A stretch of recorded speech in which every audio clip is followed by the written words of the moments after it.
নির্জলা শব্দের অনেকে আবার উল্টো পাল্টা ব্যাখ্যা দিচ্ছেন আজকাল। নির নাস্তেই জলম জস্মিন, নির্জলা, খুব ভালো কথা না? ব্যাখ্যাটার মধ্যে হিউমার আছে, ব্যাখ্যাটার মধ্যে হিউমার আছে। মানে আমি জল ছাড়া আর সব খাবো, তার মানে নির্জলা একাদশী হবে না? হবে তো।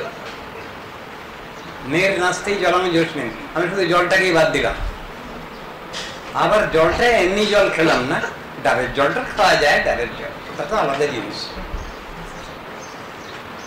এমনি জলটা খেলাম না, এমন ব্যাখ্যা দিয়ে সুবিধাবাদ নিয়ে চললে হবে? তা হবে না। জল পর্যন্ত গ্রহণ করা যাবে না, এর নাম হলো নির্জলা একাদশী। একটা একাদশীর নাম আছে নির্জলৈকা দস্যু উপবাস, একটা একাদশী আছে। অনেকে মনে করেন ওটা বোধহয় নির্জলাই করতে হয়, তা না।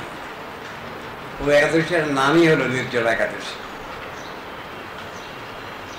এরকম ব্যাপার আছে অনেকগুলো।